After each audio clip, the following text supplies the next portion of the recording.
welcome to Podcast vs. Player, episode 262. I'm one of your hosts, Cal, and as always, I'm joined by a man who said it's so cold outside he saw a politician put his hands in his own pockets.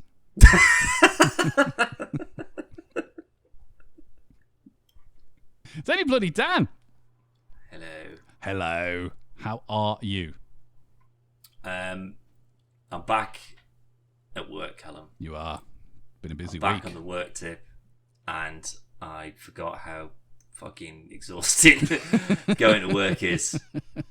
It's very good, and I'm enjoying it, but man alive, it is draining the shit out of me at the moment. I do like how you've made it sound like you haven't worked in like 15 years. I mean, it's only been like 2 months.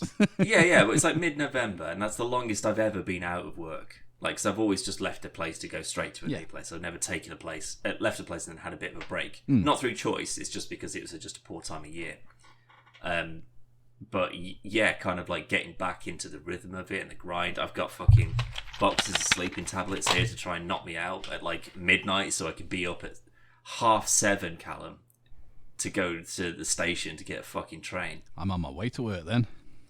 Ugh, it's gross. Ordeal. I mean, considering, don't forget, like 3 weeks ago, I was getting up at 3 in the afternoon. Yeah. Like, I hadn't seen the sun in a week and a half because I was getting up, playing Ready or Not, and then I was playing Baldur's Gate for 12 hours and then go to bed. It was not good living. But it's nice to have some structure back to the week. Yeah, I'm actually really enjoying being back at work and being creative outside of pissing about with you. So good, but tired. So I think you're going to be leading the charge on a lot of this, mate, if I'm honest. Well, that's fine with me. Before we start charging away and getting ahead of ourselves, Dan. I will stop you there because if you give me too much of a break, I may just fall asleep on this. So, well, snappy is probably I'd recommend it.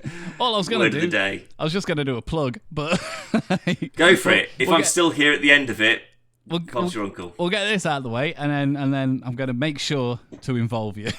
Oh, good. Ask me leading questions. I will. Plug the products. So this week's episode is brought to you by Fifine and their SC3 audio mixer. We reviewed the SC3, and it's a terrific little desktop mixer that allows you to connect an XLR microphone to your PC, as well as incorporate additional effects to your videos and streams. The review is available on the website and on YouTube. But you can use the link in the description and comment on the latest thread over on X, formerly Twitter, and you could be selected to win 50% off the SC3. Well worth it. You going to do it, Dan? Even though you've got one? No, for that same reason. It's very good, though. It's well worth it. Yeah, and they're really nice guys as well, so do go and check that promotion out, because if you can score like a decent disc, I mean, it's good quality. Again, this sounds a bit fucking blur, but they are good quality for the price. Yeah, and if you can even get a discount on that price as well, you're absolutely fucking winning. So go over, check it out, and tell them we sent you. Yeah, and if you miss out on this one, they do not necessarily giveaways, but they do discounts very often. So give them a follow. Give us a follow if you don't follow us as well. But whatever. No, don't. We're not going to give you shit for free. This is as free as it gets. Yeah, and it ain't worth it, trust me. However, Dan, speaking of things that you like and work, not that you don't like work. I do like work. How dare you? How dare you insinuate otherwise? Greg Daniels is moving ahead with a new version of The Office. Greg Daniels, remind me, I might be wrong. He made The Office. He's the guy who he made the American Office. Yeah. He's making a new like a reboot. So it's not a reboot, but it's a comeback of sorts. So without reading through all of this blurb, it's basically going to be the same thing, but at a different place. I imagine similar to when Jim got the new job. Yeah. That basically, but because so it's going to be what within the same unit. I don't know if No. Whole new people. Oh, I see. Is it going to be a Dunder Mifflin? I don't know if it's Dunder Mifflin, but the report says that this show would exist in the same universe, which leaves that possibility that Christ's sake, Marvel, you've ruined all of entertainment. Everything you do now, it needs to have a shared universe. It needs to have a canon. It needs to be multi-dimensional or whatever. There's going to be John Krasinski busting through The Office That's what happened. Mr. Fantastic, and then runs out as a big flash of light and he's gone again. I like the idea of if you got like Greg Daniels and Michael Schur and all those to kind of come back and write another comedy, because I think since Brooklyn Nine-Nine ended, I don't know if Michael Schur's been doing anything else. Did he have he's got a pretty fucking stellar record. Did he have anything to do with Blockbuster? I don't think so. I'm not sure if he did. Let me have a look. I'm not sure. I only watched about 2 episodes of that though. I didn't. It wasn't Brooklyn. No. It felt very. There's something the way that something is shot. Like you can tell from the cinematography, like the kind of vibe that it's going for, and it felt like, although it probably wasn't, it felt like it would have been in front of a studio audience. It felt like that kind of setup. Yeah. I can see that. And that's not really my kind of vibe. So currently, Callum, he did The Office, Parks and Rec, Brooklyn Nine-Nine. Oh yeah, Parks and Rec. Forgot about he's done a episode of Black Mirror as well, which I didn't realise. Nosedive, which one was that? Oh my god, do you know the one with Bryce Dallas Howard? With the rating system? Yeah, apparently he wrote that with Rashida Jones. Wow. Fucking hell, this guy. He's not just a funny guy then. No, The Good Place, he wrote 5 and directed 4 episodes of The Good Place. Something called Single Parents, which I don't recognise. And then something called Rutherford Falls, which was the last thing that he did. But it looks like Ed Helms is in that. So, Is that Ed Helms? Yeah, it is, yeah. But yeah, not a huge amount. Egg, sorry. Egg Helms, sorry. But yeah, so there's not he's not like he's just bouncing from project to project to project. It looks like he's taking his time. So if you're to get someone like that back and say, it doesn't need to be about paper, it doesn't need to be about, you don't need to get another Michael. Like when they got, what's his name? Bob Odenkirk. Yeah. And he was the real estate boss, and it was Michael Scott again. Yeah. Because I think, I might be wrong, but didn't he audition for Michael Scott initially? He did. I'm pretty sure. And Steve Carell got it, and they still brought him back to basically do his same thing. But like, if they said, like the real estate agency that Pam went for a job interview for, we're going to base the show on that, and we'll get Bob Odenkirk, and we'll get, there was another couple of people in there that I recognised from something, and it's going to be about this guy just sort of. He's like the anti-Colin Robinson. Like, he's just got so much energy and it's just draining everybody. Like that I could see. But if they just went, it's another boring office drudgery sitcom, but it's got nothing to do with Dunder. Like, Dunder Mifflin exists. Like, maybe they'd buy their paper from Dunder Mifflin or whatever. That gives it that open-endedness, though. So you might see a delivery of paper being delivered. Yeah. But I can't help but feel that it'll just be the same thing. So whether it is in real estate or another type of business, but there'll be an office romance, there'll be the hijinks with the pranks and stuff, the boss that's trying to be everyone's friend, and it will just be The Office. And I'm not necessarily against it, but there was only Michael and Jim and that left. So you could theoretically just carry this one on. I don't want them to. But I mean, Kevin was fired. Toby fucked off, I think. Michael and Holly left. Oh, you might be right, actually. I'm sure he came back. Yeah. Angela stayed, obviously. Oscar stayed. Pam and Jim left. I mean, to be fair, I don't think you'd be able to get like Carell. You don't think you'd be able to get Krasinski. No, definitely not. I think you might even struggle to get Rainn Wilson, to be honest. Like, he's not the most. He's not a Hollywood A-lister, but he's popular. Like, he's big enough and popular enough that he could slap a big fucking number on that. And like, you want me to come back and do Dwight Schrute again? He's doing a lot of Dwight stuff for. Yeah, I think it would cost a fair bit to get him, but he's doing loads of stuff with I'm not sure the actress's name, but the woman who plays Angela. They do a lot of stuff like on Instagram. Angela. Is her real name Angela? It's Angela Kinsey, I think. There you go. It's the same as like Oscar. Oscar's real name is Oscar. Is it? Yeah, like a bunch of them. Like Creed Bratton. That's his actual name. It's Chris I Bratton. never knew that. Have you not seen all the fucking credits when they come up? And it's I don't read. I don't watch The Office to read. Good point. But yeah, like quite a lot of them, it's just their name. Oh wow, that's cool. Yeah, cool. But no, say I don't think I'm like one of the minority that was late to the game watching The Office. But You were very late. no, I'm saying I don't think I'm one of the only people who was late to the game. No. But the second I started watching it again, because I'd watched it a fair few times prior to that, but it was like an episode here and an episode there, and then just never got into it. And then as soon as I did, it was just like an everyday get a couple of episodes done. Yeah. And I think it's genuinely one of the best shows, and in different ways, but I think it's better than our version of not our version, the British version. And I think it takes on a world of its own, though. Yeah. I don't think that they are the same. Like all 3 series of the original Office, it is shot like it is very documentary based. You know? They're not getting up to a bunch of wacky hijinks or whatever. It's like their hijinks are still something that's very realistic within an office environment. It's like someone bringing in jelly to wind someone up. yeah, Sure, I'm sure that there's people who worked in call centers and stuff like that.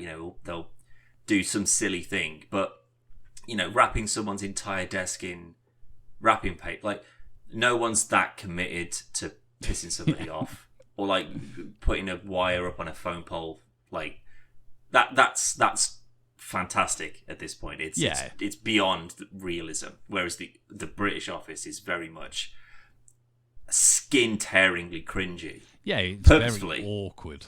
Yeah, very, very, very awkward. But again, exceptionally well written in that sense.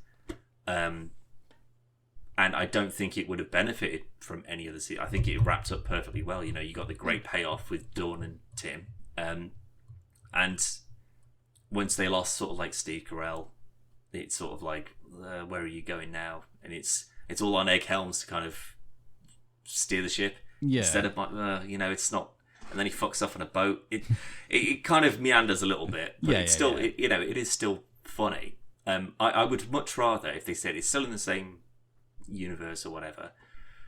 We're not going to bring back any of the old cast necessarily, or maybe the odd cameo or whatever. But we'll bring in the old writers. That's all you need. Yeah. Yeah, I'd be like, okay, yeah, get me a few seasons of this that's written by the same kind of guys and produced and directed by the same guys. Then absolutely. Yeah. I think that but the benefit of like having multiple genders and ethnicities and backgrounds and cultures and whatever, it especially in like a comedy setting, is that there's when Michael Scott walks out and he's got someone who's Mexican, someone who's religious, someone who's black, someone who's fat, someone who's old, whatever. Like, those are characteristics that he can try and make really awful, terrible jokes about. Exactly.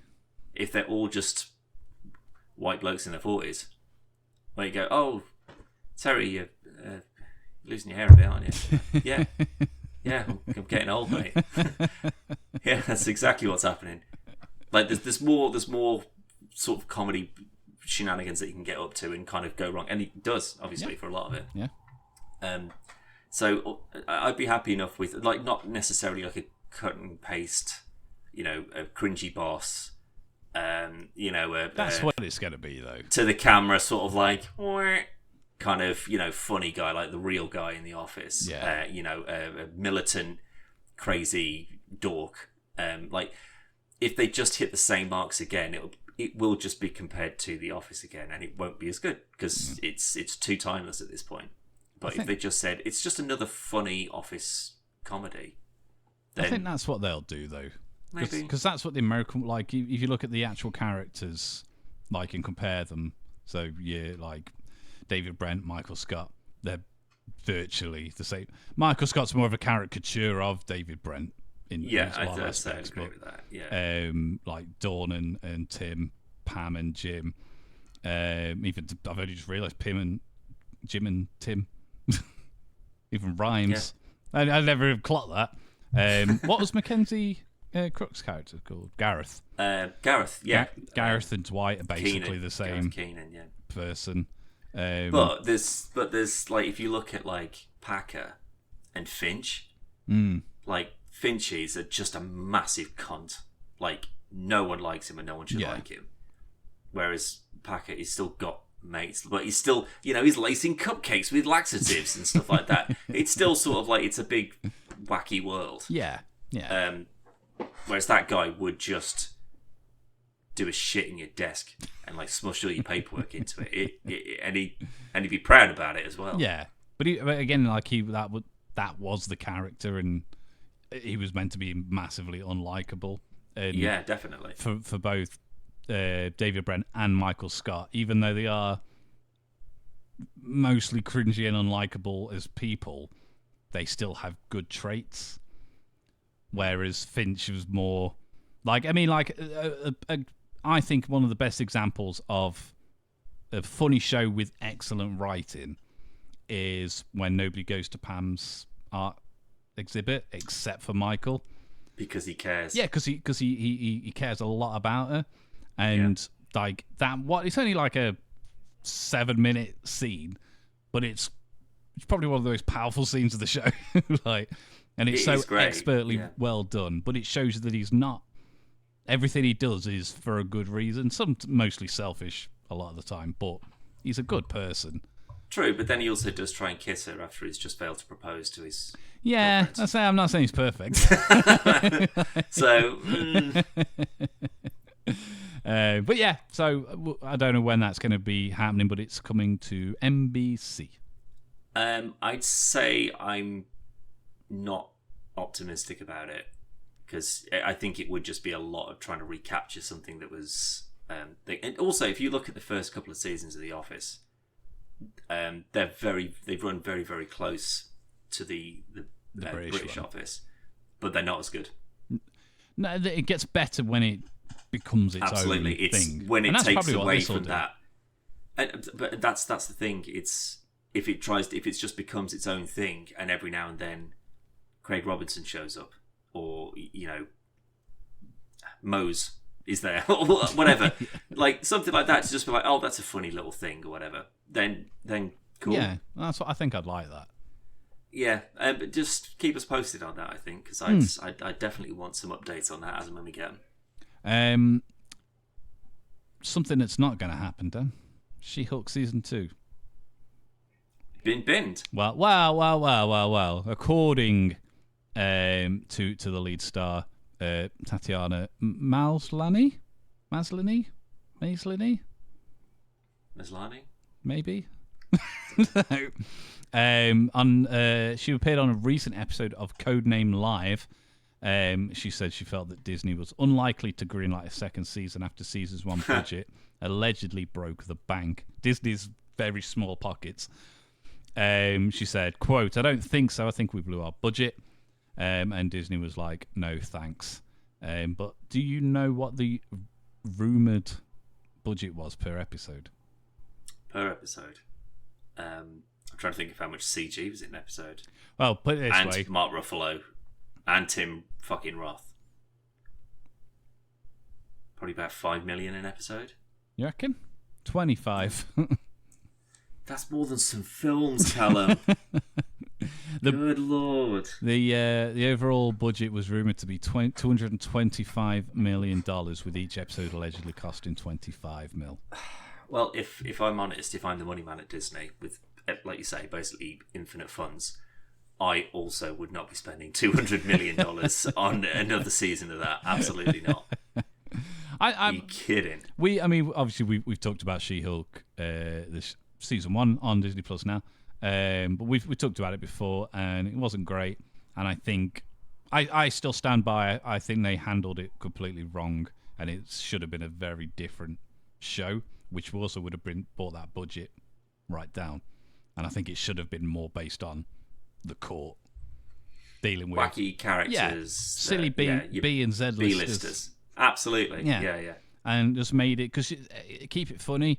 You can still have Matt Murdock showing. He's walking out of the courtroom and whatnot, and there was so much more they could do with a lot less, because the only CGI they're doing is for her, obviously, and then every now and again another character that needs CGI, but you haven't got the big stupid fights and Kevin Feige as a robot, and I don't know. That I kind of liked. It's because it was a departure from the kind of. It's just another boss that's like you. Yeah, but they didn't learn from it though.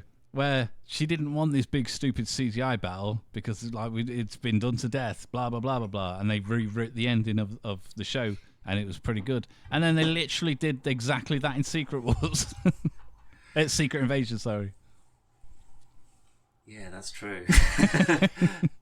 But Nick Fury is not aware that he's a character in a show. So. No, but Disney are aware that they made it. No, but that they think that I think quite a few of these, while they're kind of trying to refine their footing, I feel like a lot of these are just being sort of just throw a bit of money at it, force it out, done. See what happens. Yeah. So we just done the spoiler cast for season 1 of Echo, and I mean there's not a massive amount of CGI in that. I can't imagine the budget for this was anywhere near the budget for She-Hulk, but no, it wouldn't have been. Absolutely. Again, it's not as if there's fucking Sebastian Stan or Chris Evans or something like that showing up in it that would add an extra 0 to whatever their total budget is. But it's another show though with a good not a good example, but where it's gone. Nothing's really happened throughout, and then the last episode, it's crazy powers, and it's like, but that's what most of these do, and that was my biggest criticism with, and it's not Marvel, but Wonder Woman. Like the first Wonder Woman film, I don't know what the actual runtime is, but for the first like half and a bit of the film is perfect. Then it's just a big fucking hell monster. It's like, where the fuck did this come from? Like, it just doesn't fit with the flow. I know it's in the story, but it doesn't fit with the flow. And that, for me, that drops it from like a 10 out of 10 film down to like an 8 out of 10 film. And that's similar to what Echo did, where they alluded to it, but then they've just gone, magic powers. She knows exactly what she's doing with them. And there's no learning from it. And but what if they did, so like, what we do in this? No, not we do in the shadows. Yeah, do that. I mean, that'd be great. Do that, yeah. Werewolf by Night. Yes. I keep on like the more I sort of keep thinking about it, the more I kind of compare a lot of these other shows to it. And I probably know that I shouldn't because they're not really the same thing. But they've taken a couple of characters, again, people that are just fairly unknown, if not completely unknown to the mainstream MCU fans, and they've crafted a narrative, they've got a tone, they've got an idea, and like all the sort of crazy power stuff, majority of it is off screen. Yeah, like werewolf transformation, you don't see that, not really. Yeah. There's a big man thing, you kind of see him at the end, and that's the CG. Yeah. And, there's a bit of wire work with him sort of dancing around, but so much more of that is like interesting characters. Like I'd want to see a mini, or a sort of like a one shot. Think of it like that for pretty much any of those hunters that show up. Yeah. So like this one's going to hunt vampires, this one's going to hunt demons, this one's after trolls or whatever, and they do their collective hunt. Like one's a big Viking axe. That'd be really good. Big beard man, and then they come together and then they go up against each other almost. And, they get obliterated by Man-Thing, almost like nothing. But something like that has a lot more kind of heart and soul and intrigue. And it looks like it's just so much more passion that's gone into it than there was something like with Echo. And it just feels like they're trying to refine or define a formula that they can use for these like streaming shows. Yeah. And then they can just start pumping those out. And they're waiting for the one that works. And annoyingly, the only one that kind of really works as of late is Loki. Yeah. And that is one that you can't really replicate because it would be godlike figure, multiple locations, multiple time periods. Like that's complete set redressings and everything. And that in itself would be quite costly. But he's a well-liked character. The actor's really good. Everyone in the show is great. And the show is pretty much spot on. It's very much a thing unto itself, and I don't think you could replicate that. And I think that when they've done like Falcon, when they've done Echo, when they've done She-Hulk, those are the more formulaic ones where they're trying to figure this out. But then you've got Moon Knight, which is a bit different, and that kind of works on its own. Yeah, I enjoy And Moon then Knight. you've got Hawkeye. But again, is that just because we're familiar with Renner, and we've got Haley Steinfeld who's come in and she's given a great performance. We get D'Onofrio back, to kind of prop it up, even though it didn't need it, a little bit more as well. Again, these feel more thought out and more. It feels like that the budget isn't just in.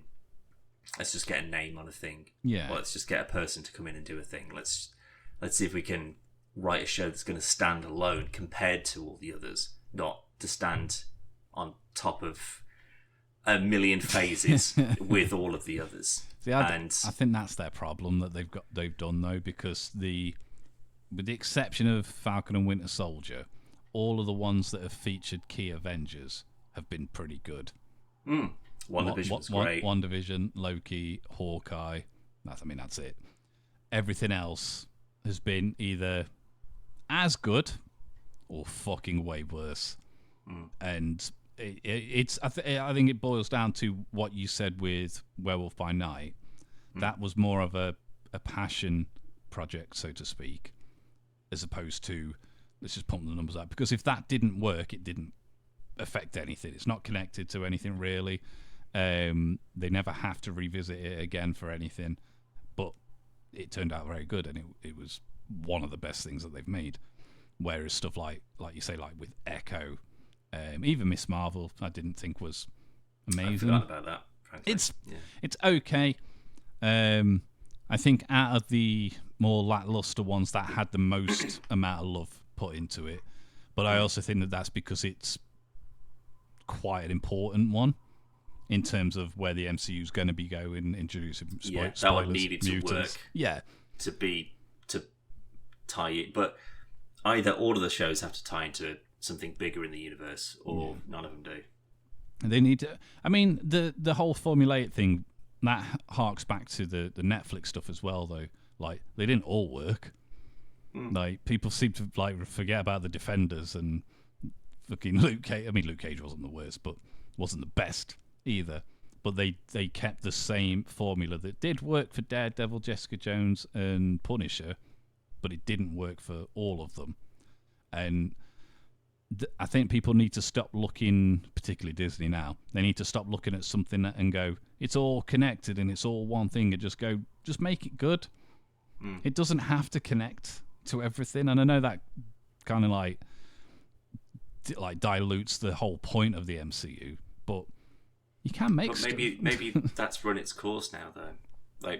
Maybe a cosmic interdimensional war. Like, when you've stopped a guy who's obliterated half of all life in the universe, trying to go beyond that to make it more threatening, more whatever, we need a reason to do this again. Yeah. It's kind of like Rick and Morty with the Vindicators. They're just like, look, this. I deal with people like this all day. Yeah, like these villains. They're nothing. You do. Yeah, personally, yeah. And like this sort of like as a one-off, like the adventure that they're having is far more interesting than whatever the bullshit Vindicator mission is. And I kind of would like to just see like someone comes home and takes the costume off, and then it's just them. Like, it's like remember the little shorts they had with like Thor and his mate, Daryl or whatever it was, his housemate. Yeah.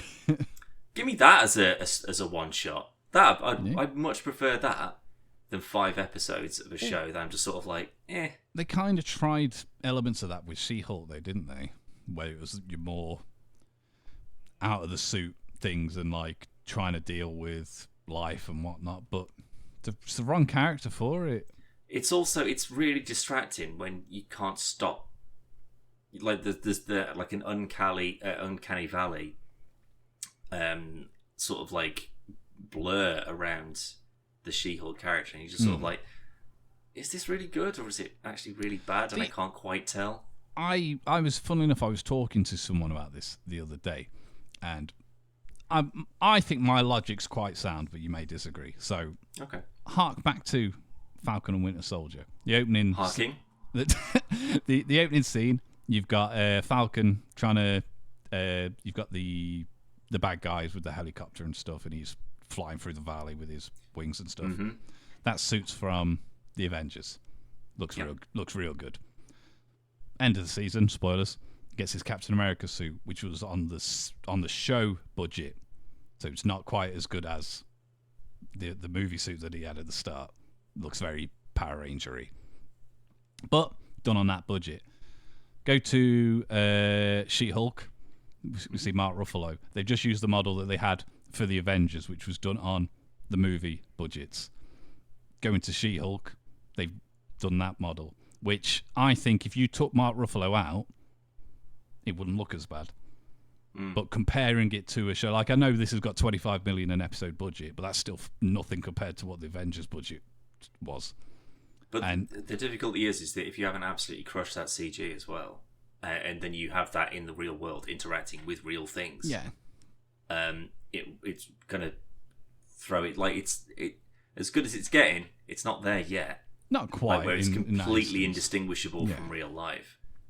And again, like you say, to get it to that kind of level, that's a budget that, if you'd made that a 3-4 episode show with 200 million, I'm pretty sure it'd look great. They'd have knocked it, because all things considering, like, it was really good, and like the interaction with her and the environment and other people was perfect. Just didn't quite look perfect. And if they'd have introduced She-Hulk into the movies, so they already had the model and everything made, the show would have benefited from that. Plus, the cost would have come down because they wouldn't have had to have done it each time because they've already got it. But it's the wrong character to start that kind of show with, because the 25 million an episode isn't enough for that kind of CGI. Maybe they should have done an animated. So you could have still got to say, look, we're going to progress to live action if this does work, and we want you to come back and reprise the role, and we'll animate you and blah, blah, blah. But we'll do an animated show, you VO. It's going to be some funny courtroom dramas. Yeah. We'll animate it better than we did fucking What If. And, if people take to that, you could even do the same kinds of stories, but it wouldn't be as jarring that there's this CG blob. Yeah. In interacting with real people or whatever. And if you managed to do the same thing and it worked, then you could go, okay, well, let's say that Mark Ruffalo is too expensive now, or he doesn't want to do Hulk stuff anymore. And again, you could just recast. They did it before, so why not? Yeah. Then we don't need to get another person to come in and do Banner. We've got a She-Hulk that we can just go, it's the animated She-Hulk, and here she is, and it's she's the exact mannerisms, the exact voice, the exact everything. Yeah. And we'll put 150 people to task to make it and make it look great. I think that would have worked. I think that would have been again. It's a hindsight thing. People talking about it that have no say on what happens, but it was I do think that if you took out the Mark Ruffalo Hulk model out of it, that would make her look better so much more, just because it's not being compared to that already established fantastic looking CGI model. But that's all I was going to say on it. But what I was going to say, Dan, I did have a question poised to you. So we've had Echo, we've had She-Hulk, we've had the other shows that we've mentioned, not including The Punisher, because it's going to happen at some point. You got to pick a Marvel character that's going to be the next Disney Plus show. Who's it going to be? Ghost Rider. There you go. That was easy. I want to. Johnny Blaze. Johnny, yeah. I want to see him in his own Buffy the Vampire Slayer. Yeah. Kind of. There's certain things that would work with Monster of the Week, and I'm pretty sure we talked about it with the Punisher that if you do Monster of the Week with him or Baddie of the Week or whatever, it's always going to end the same way. He's going to find him, he's going to catch him, he's going to kill him. And with Ghost Rider, you could do the same. In a Reaper kind of way. Yeah. There's Great show. Devil's on the loose, and he's mooching around and tracking him down, and the rest of the world and all of its cosmic whatever is just exhausting. So he's not interested in any of that. He just wants to do his devil bounty job. And it can get towards the end of the show, and he does what he usually does, which is try and fuck Mephisto over, or just say that, you know what, I'm actually not going to do bounty hunting for you anymore. I'm just going to be a freewheeling, dealing, motorbike riding, chain wielding, shotgun shooting motherfucker. And then you can tie him into Blade or Doctor Strange or whatever. Yeah. Like I reckon that would work quite well. Like Moon Knight obviously would have been quite a good one anyway, because just sort of again Batmaning around really, sort of beating up people. I kind of would like to see, like in Across the Spider-Verse, what was his name? The Portal guy, Spot. Mr. Spot. Just Spot. Like him just as a scientist that's just been caught up in the absolute nonsense of the spider thing. Someone like that, just like in the dude in Iron Man 3 who, Tony Stark breaks out of his restraints, kills everyone, and he's just like, I'm out. These guys are really weird, man. I don't want to work here anymore. Like, I want to follow him. Like, he's got to go to his next henchman job and, try and convince them that, I survived because I managed to get away from Tony Stark, or I beat Tony Stark. Not that I just went, no.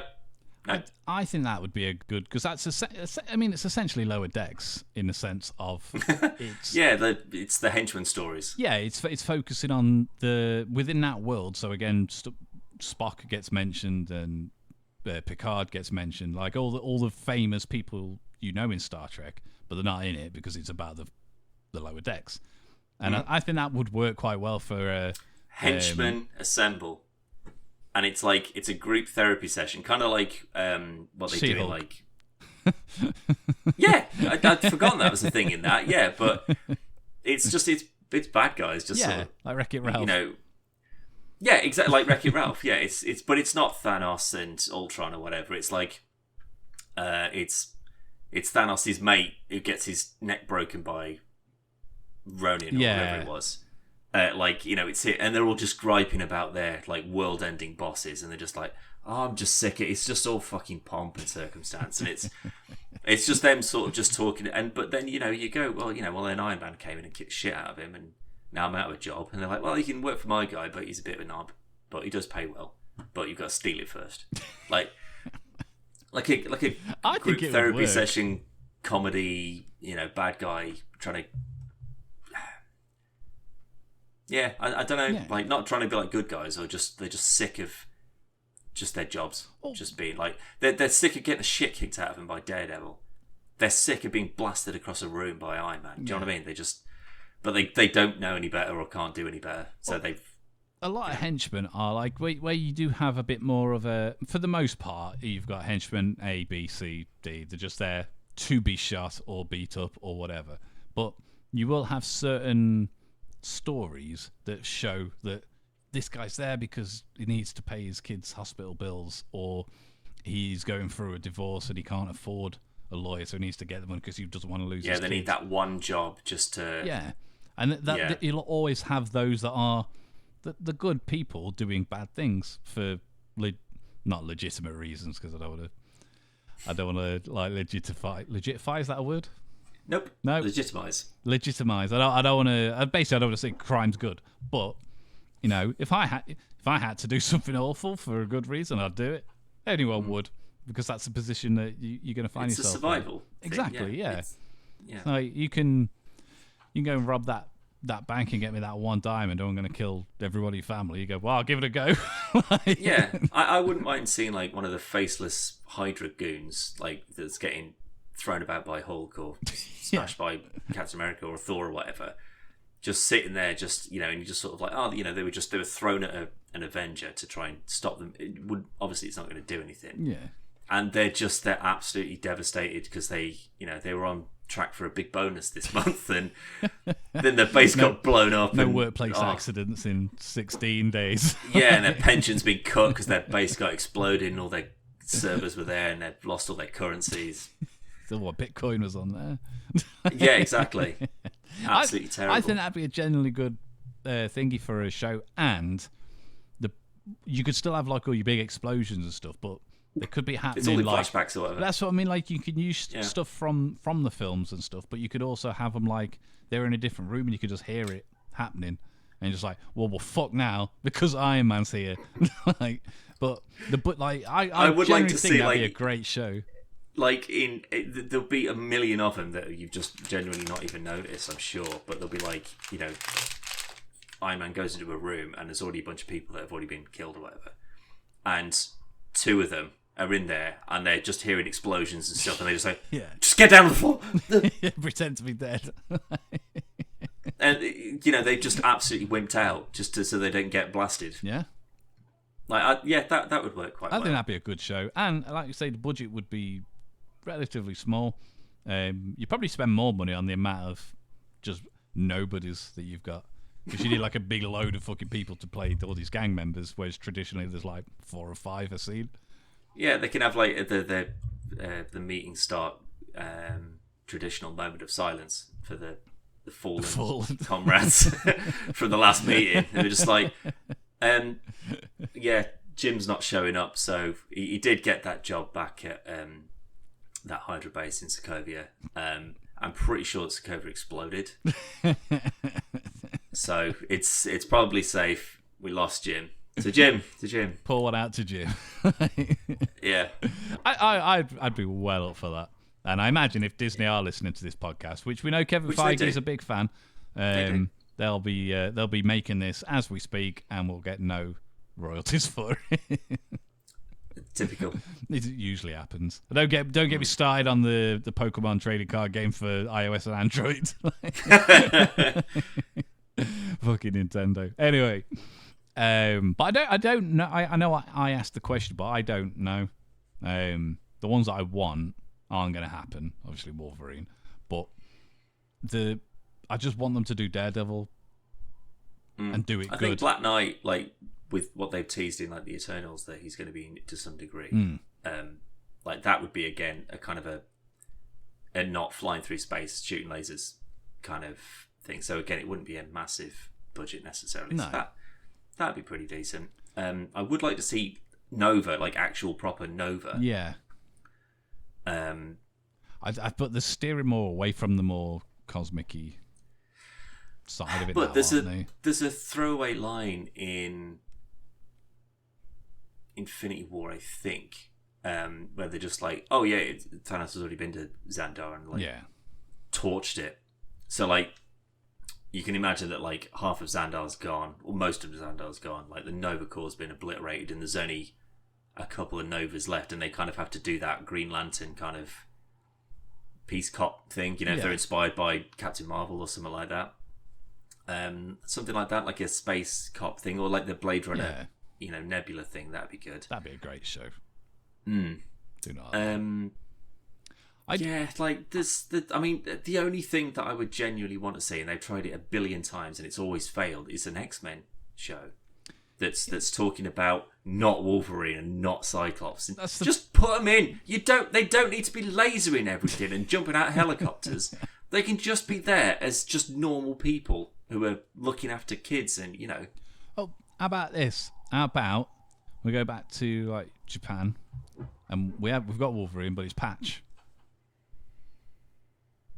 Do you know when he's in Japan and it's his Patch persona? So he's got his eye patch on, and it's more of like a espionage, secret agent type stuff. No, I don't know that. I love it, but because that'd just be Wolverine in Japan, and obviously he does pop his claws here and there, but for a lot of it, it's like kind of James Bondy a little bit. Yeah. Again, budget would be relatively low for that, unless you go Hugh Jackman, obviously. But the X-Men could be done. We're not going to see a show anytime soon. We've got the animated show being revived, and whenever the film comes out. But as far as I'm aware, the plan is to have the show tie in with the movies, but it's a continuation of the 90s one. The original, yeah. So I don't think that will be the case. Can't be just both. go time Done. What is that this year? That's got to be this year, isn't it? I don't think so. The cartoon, like the cartoon. I mean, not the. Yeah, I mean, like with the writer's strike and with kind of the sort of the general plan sort of being a bit skewed at the moment. If it was planned to be, I can't see it happening. I very much want it to be. Don't get me wrong. I really, really, really want to see that. But I would not be surprised at all if they go give it a couple of years. Like we need to rehone what we're focusing on before we tackle the big ones. Getting the Fantastic Four back, getting the X-Men going again. Like that is going to be. That's why I even accept if like at the very high levels where they're just sort of like we had this plan, we didn't know we were going to buy Fox and get all these things back, and we want to do the X-Men right. We want to do Fantastic Four right. So either all these other things that we kind of had in the works that we weren't too sure on, pump them out just to get them on the thing. Yeah. So we're still doing things while we're working on them, or we flood the kind of the comic book, movie, Disney, whatever market with sort of like middling to subpar content, so that when we go and here's X-Men and we've really put the fucking work and the effort in, people will then come back and go, oh, now I'll come back and watch the X-Men movies, and they go, well, it's fine because we're going to have 10 of those motherfuckers. And they're not all going to be the same quality of this one. No, but I think that would be the case. Because they go, we'll just kind of copy the same, Infinity Saga thing. It will be, your Wolverine, your Professor X, whatever. And then some of the more kind of, your Nightcrawlers and things like that, they get pulled in by some of the other movies. Then there's another ensemble, and then there's an Avengers, X-Men. Yeah. Christ's sake. We will get to a point where there will be an X-Men Fantastic Four and Avengers something crossover movie. Potentially. I mean, we're more likely to see that would be insane. X-Men versus Avengers movie first, I reckon. I don't know, because they've already kind of done like a Guardians versus Avengers, like 5-minute standoff thing that that went quite well. Oh no, but like X-Men versus Avengers, that was like there's a fair few issues of that. No, I don't mean in terms of the comics. I just mean in terms of if you were trying to... Yeah. Like, it's kind of been done already. Like, again, not to that extent, but you would have to explain where the X-Men have come from, because they could not exist within this universe. They just can't. And also why they would have a beef. They've missed all the possible chances to just go, because this has happened. Like, we've talked about it before with the snap, with the multiverse and everything else. There's your perfect time to just go. I mean, they have always existed, but it was not here. Now they've been brought here, so they're here. Easy.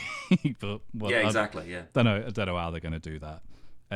But I mean, there's so many stories for the X-Men to take out, like you say, to take over this multiple phase sagas. Where I mean, like at the moment, you got I think it's finished now, but there's basically a made-up island place called like Krakoa, and Beast is the big bad of the X-Men universe at the moment. Right. And again, there's just that, and it is like almost Thanos level stuff, just because he's got the power. Like Krakoa's like a living, kind of like Egon, there's like a living planet and whatnot. And there's all powers and stuff, and Beast got all these fucking clones, and he's just a big bad bastard. And you could build up to something like that. I wouldn't recommend it because it's very it's a typical Marvel comic arc where you ain't got a fucking clue what's going on. No, you need to read 74 back issues in order to piece it together. Yeah. So I wouldn't go swinging in with something like that. But they're the kind of stories that you can pick up and take on. You got House of M, again, another classic X-Men story. There's so much they can do, but they just got to introduce them, and it could be a case of they're just pumping out stuff as quick as they can, just to keep people aware that it's still going, whilst they're working on the bigger stuff like Fantastic Four and the X-Men and whatnot. But I genuinely don't know what they're going to do, and haven't watched Marvels yet. No, I'd need to as well, to be fair. But like if you saturate and get people sort of sick of this sort of stuff, and then you bring the one back that everyone will then go and see, then you've kind of reignited the fire. You have, but you've also got those characters that you've brought into it. They exist still, so you could have a She-Hulk. The show wasn't very good, but we've brought her into this, and she's fucking excellent. Yeah. They're arguing for mutant rights or whatever. Yeah, Bang. yeah. There she is in the court. Yeah. That's what I was going to say. I'd like to think that they're smart enough to just be like, just get these off the slate so we can start with a nice clean desk and we can kind of work on the big projects that we want to kind of get people really excited. But I have a more strong suspicion that they're like, people will go and pay to watch anything. Pump it out. They'll see it whether they like it or not. It's too late now. They're too invested. It's been 20 fucking years. People have grown up with this. They will see it out of a weird sense of what's the word? It's like a requirement. Yeah, they've got to go and see it. You've committed so much time to it already. We're part of that, so yeah, exactly. I mean, again, they kind of got us in that sense. They're just like, well, yeah, of course, I don't really want to go and watch that. I don't really want to see this one, but I've got to. Like, because I can't be out of the loop now. Because we need if it turns out that that's the one where it all turns around and it's great, then I'm going to feel like an absolute dick. It is quite weird that you've got like MCU's kind of like on a bit of a downhill at the moment. There's a few moments of goodness, but it's not at the stage that it was a few years ago. DC's rebooted like 3 times. Yeah. All they can do is just keep on making Batmans and Jokers and have a crack at Superman every 10 years and see if they can pull something from the rubble, maybe. We got this new Smallville film. Oh, what? Superman Legacy, yeah. Something like that. Yeah. I just refer to it as the Smallville film because it's a young Superman learning how to be a kid. Well, it's like a football club. They're just like, we'll buy an entire team of 18-year-olds because we can make them great and we can keep them for 20 years and we can make an absolute fortune of them. Yeah. So, like, let's do all the X-Men. We'll do all of them. Like, we won't just get a Wolverine because that will be your Tony Stark, won't it? Be like, who's going to be Wolverine? What's going to be the next Wolverine? And then, sure, we'll get a Cyclops, we'll get a Jean Grey, we'll get a Professor X, and then there's like 900 fucking X-Men. Yeah. Start pulling them from the fucking weeds. Get them all in at some point or another. Get them in a ridiculous, stupid hat and a big costume or whatever. And people will go, get the one with a big hat back in. What's their ability? They can turn their eyes into water or whatever. Like, get them back in. That'd be a funny thing. Or that actor was a really good portrayal of this particular thing in that one scene. And Twitter will go fucking bananas and then they go, fucking hell, we need to write a show for this one idiot who's got eyes for water. Eyes for water. Water for eyes, even, yeah. I'm going to have a nice glass of eyes. But it's true. I mean, like, there's loads of mutants. You got the Brotherhood, you got the actual X-Men, the Marauders. There's like there's multiple factions of people with all these powers, not just your main ones. So obviously, we're going to see Wolverine and stuff. I still think Ratcliffe would make a pretty good Wolverine. I'm kind of sold on him, to be fair. Have you seen Weird yet, by the way? I haven't watched it all. I've only seen a little bit here and there. Nah. I might watch that this weekend. You need to get on it. It's a really fucking good film, that is. Not to sell him as a Wolverine. It's just a good film. But it's you watch it and you don't go, oh, that's Harry Potter in a wig. No. It's just like, oh, it's Weird Al when he's younger. I haven't thought that for a lot of the stuff though. Like Guns Akimbo is a really good film. It's crazy. Yeah. The clips that I've seen. What's that TV show that you got really fucking ripped for? And he's a bit of a psycho. Yeah, it's kind of like a Mad Maxy kind of. I don't know if it's supposed to be like a comedy or something. I think it's a black comedy. I think it's like on the same lines with like Guns Akimbo style action-y comedy stuff. I haven't watched it. I've only seen clips pop up on Instagram and YouTube and stuff. But he's got the body and the face of Wolverine in that show by the look of it. Like, he's so fucking ripped. And he's a good age for it, where they've got him for a good few years. Assuming they don't wait like 20 years to make the X-Men film. I don't know if he could do the accent though. That's the thing. Like, how many times have you seen him do an American accent? I think he has in Guns Akimbo, hasn't he? Yeah, I think so. And I'm pretty sure he has in this series that I can't remember what it's called. Right, okay. And I'm pretty sure he will have in Weird, won't he? Oh, yeah. That's how good it is. I didn't even notice it. It just sounds... It's because it's just his Weird Al. He's just channeling him. I think he did in that Horns as well. The Weird Devil-y. Oh, yeah. I never saw that. And that Grey Summer. He's been in a lot of films where he's done an American accent. Yeah, I might be completely out of... But that's the thing. It's not like it's... You watch Daniel Craig in Knives Out and you go, oh, that's a ridiculous accent. I mean, it's obviously over the top anyway, but if that's what if you were trying to do that, genuinely, that was your attempt, and then everyone on set laughed at you, and you're like, yeah, that's because it's silly and I'm doing it on purpose. That's the only reason. Yeah. But if it was like that, you'd just be like, oh God, just talk with an English accent. It's okay. We'll just pretend that you live in Queens or whatever. Like but Martin Freeman.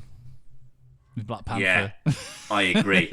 Not great. Awful accent. Not great, no.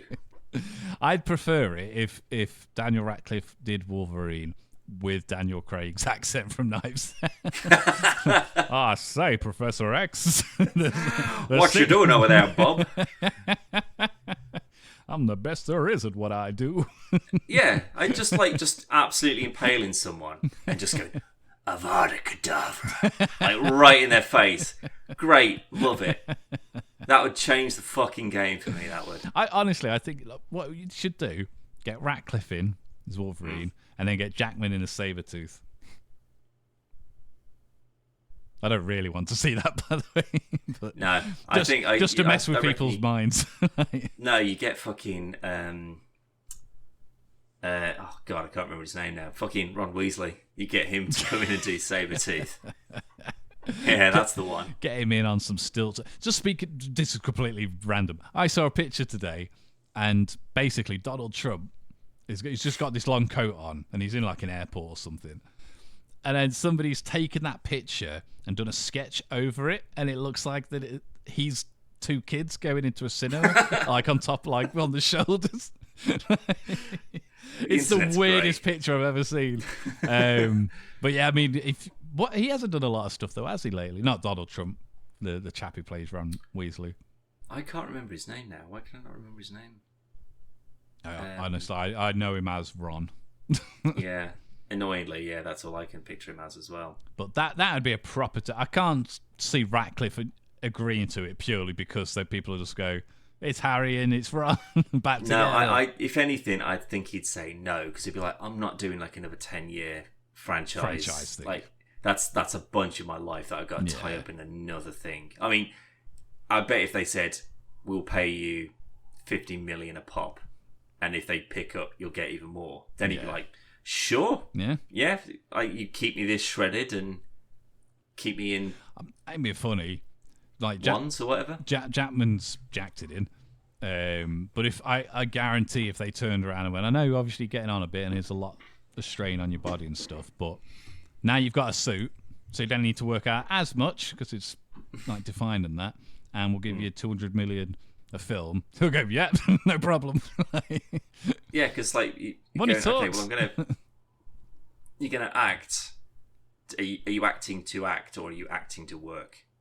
Because like they're two different things. Exactly. Because if you're acting to work, then you'll take anything. Yeah. But if you're acting to act, you'll be like, no. I only want to do projects that I kind of connect with. That I want to whatever. That's similar to what Pattinson did, wasn't it? Like after making all the money he did on Twilight and stuff, he stopped to do like your more indie things that didn't really pay any money.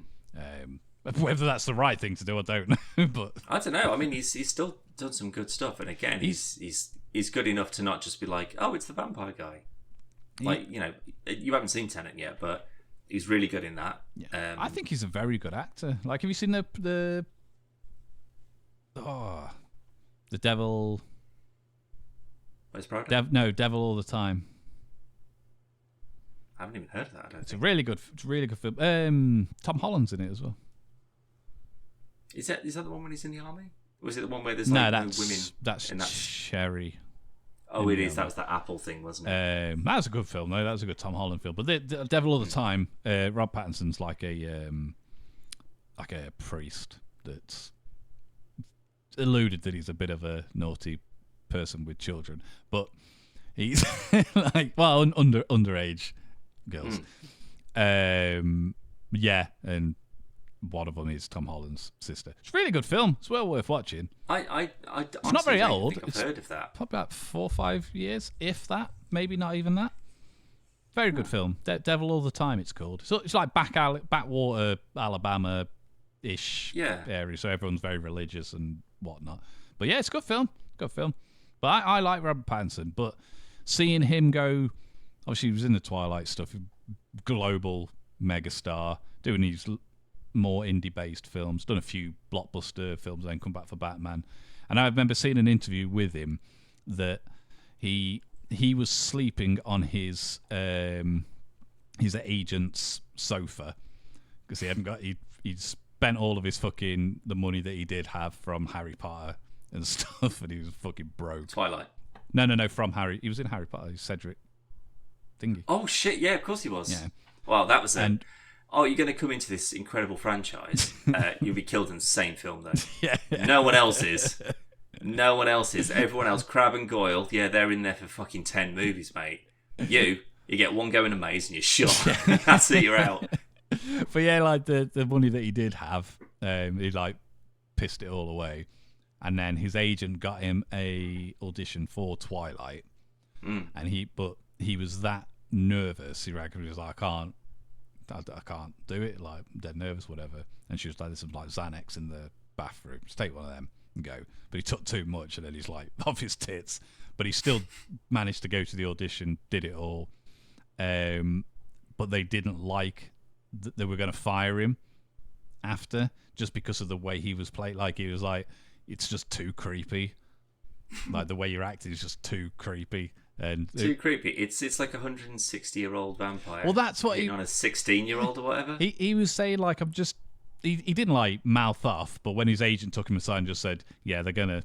If you don't get this next shot right, they're gonna swap you out for someone else." So we had to mix it up, and I still think it's creepy. I've seen all of the Twilight films. He's very creepy in them.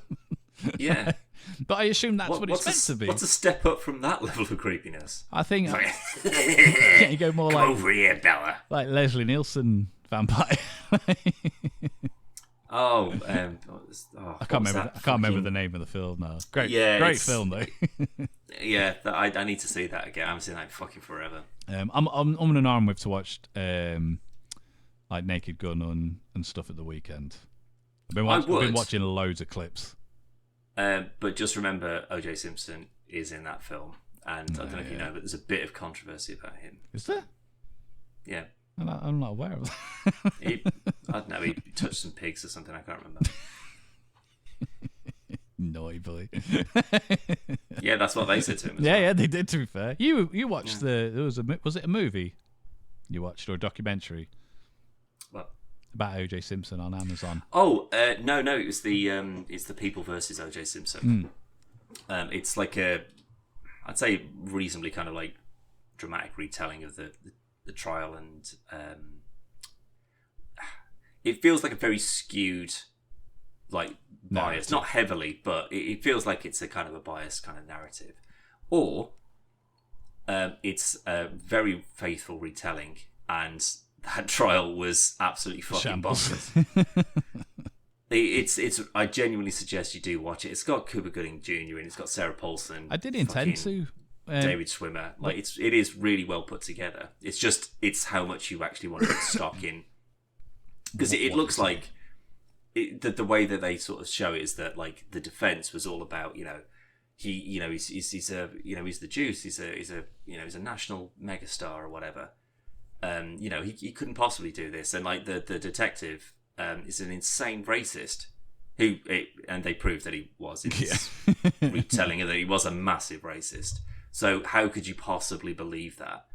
And the prosecution is like, well, he's got DNA evidence like everywhere, and it's like her blood's in his house, like in his sock. Like, we can't deny that, right? But it was like one half was playing emotions and the other half was playing facts, and one beat the other. So again, it very much depends on how much stock you want to put in how that story is told. But it's Interesting. he still does a pretty decent performance for the Naked Gun. I can't knock him on that. He's really good as Nordberg. I can't knock it. But he's getting smashed up in that hospital bed, man. I love those films so much. They're so good. I say that Aeroplane, Police Squad, they're all just really good movies. Don't think you could get away with some of the jokes these days, but I don't know if you could really get away with them then, to be fair. I don't know. I mean, there was a lot of like Hot Shots and stuff came out a lot later than that, and that's got some questionable stuff in it as well.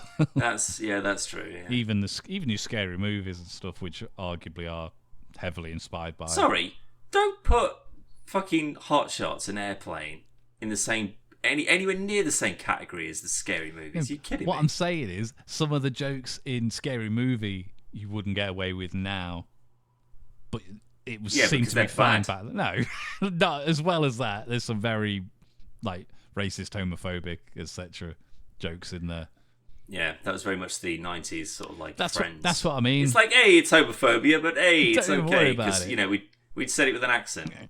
But that's what I mean. And Scary Movie came out years after like Hot Shots and Airplane and stuff. So it's probably frowned upon, but not as much. But it's just stupid joke. I mean, that's still the there's a problem with the cockpit. The cockpit? What is it? It's the little room at the front of the plane where the pilot sits. That's not important right now. It's so fucking stupid. I love it. So I'm gonna watch that after this. Fuck it. Airplane's great, man. But no, I've got nothing else though, Dan. I don't know if you got anything you want to chuck in. No, I don't think so. No. I will. I do. Oh wow! I actually fucked up then. Oh, maybe it is time to end. What I was going to ask you though is, we said that we were going to do some new videos the other day. You said we were doing Fortnite. We did Fortnite. Has that gone up yet? It hasn't gone up. We had a few issues, so that's in the process of being edited. But there's stuff gone up that we've done since that, and I'll be going back to sort Fortnite out. Echo went up Monday, I believe, Dan. I can't remember what day it was. Tuesday. It wouldn't have been because we recorded it then. Yeah. So we've done a full spoiler cast for the full season of Season 1 of Echo.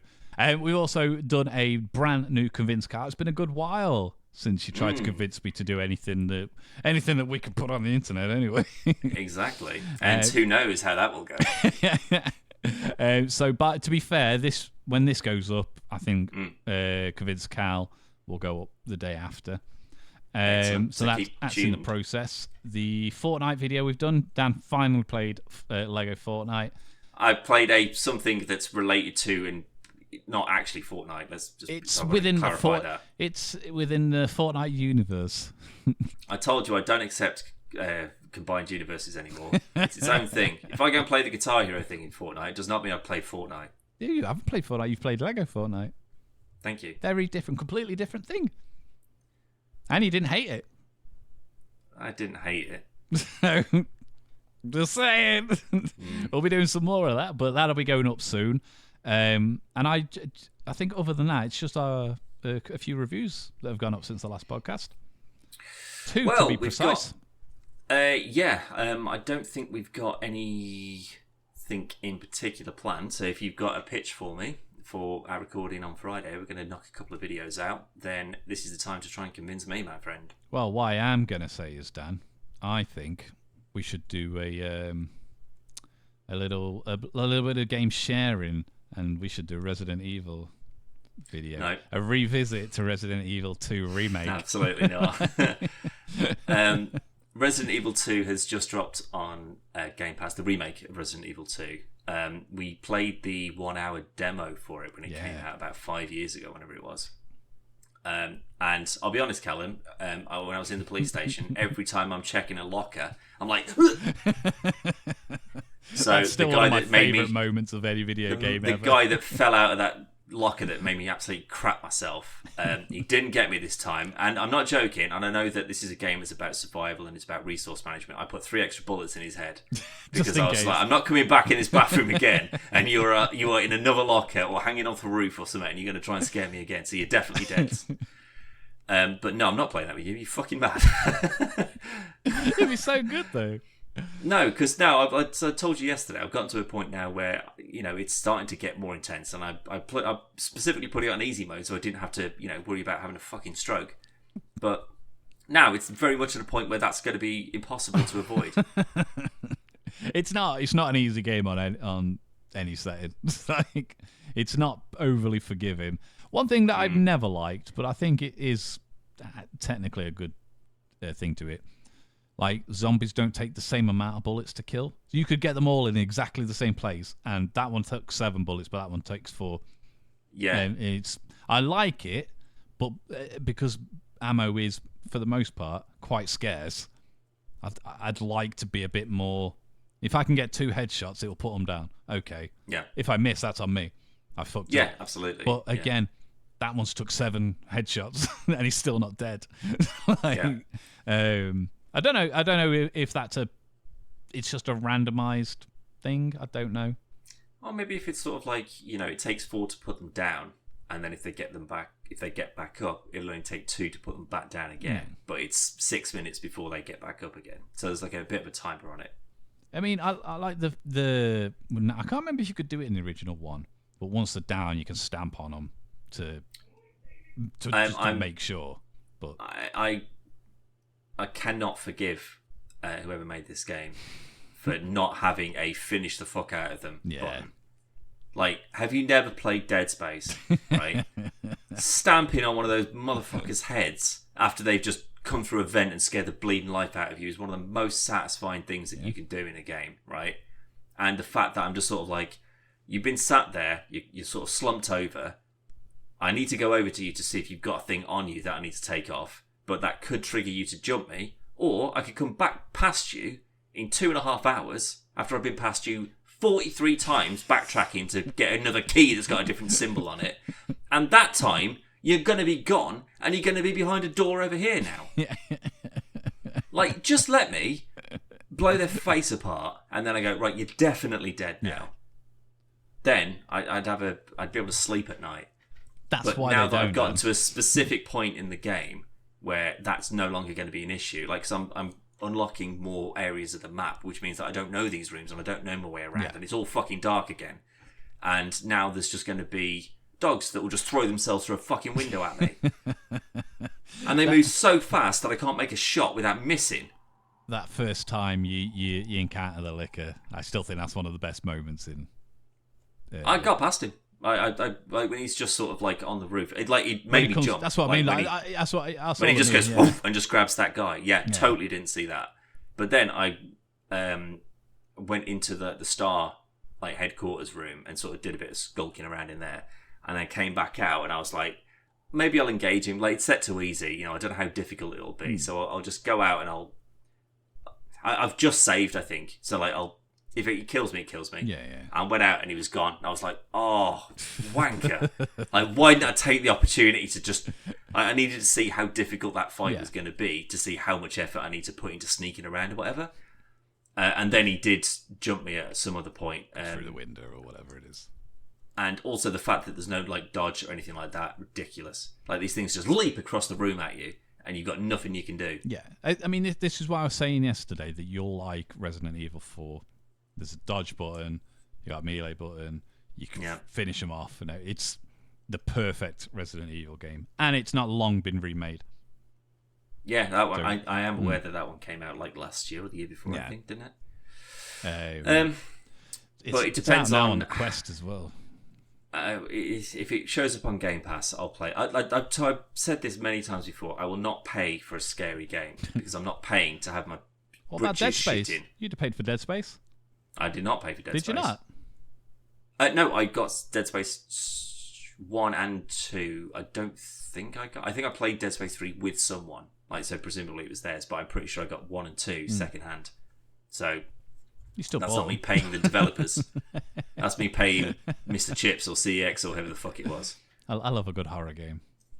But if it's free, I'll try it. Like Alien Isolation, that I bought because of my annoying fandom of the series. And I was like... oh, this looks really fucking good, actually. Great game, though. Considering like the last Aliens property game that came out was like Colonial Marines, I think, which was an absolute Probably shit show. Alien vs Predator, Colonial Marines, that kind of stuff. Yeah. Yeah, so that was worth it, but I did britch shit several times during that as well. But it felt well earned. This though, I wouldn't say it's cheap because it's not like cheap scares and it's not cheap enemies. Like it's all for the gameplay and to keep you on your toes or whatever. I totally get that, but fuck off and I hate it. I mean, I'll be honest. All of the Resident, so 1, 2, 3, Code Veronica, 4 are all very good. 4's the best. 2's probably my second favourite. 5 and 6 are dog shit. Don't even look at them. But then, I remember playing the demo for 6 and I was just like, I'm not super keen on these, but this is not the Resident Evil I'm aware of. I bought them both day one when they came out, and I've got the 5 because I've always loved Resident Evil. I got 5 and I was just like, what the fuck is this? This is awful. And then I got 6 and I was just like, man, they probably learned the lesson since the last one. They go, nah. But it's got Leon in it.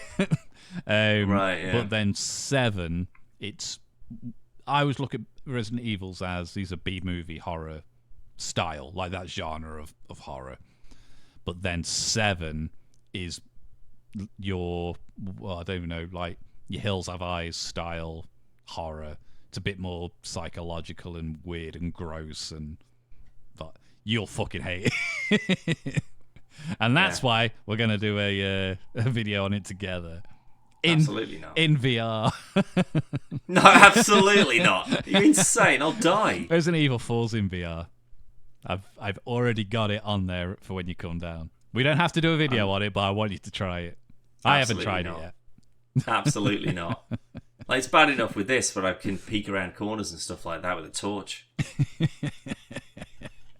Not doing that. Super good. I'm just happy you are actually enjoying 2. I know it's getting your hair off and you're not as into it as something like I don't know, something else you like, but you're playing it, which is more than you did last year. I suppose that's I did not play any Resident Evil last year, so exactly. That's true, I guess. Yeah. But you still haven't answered my question. What was that? What are we doing on Friday? Oh, I don't know. Well, my idea was to do the Resident Evil thing. Yeah, and as we've just discussed over the last 25 minutes, that ain't happening. What's new to Game Pass, Dan?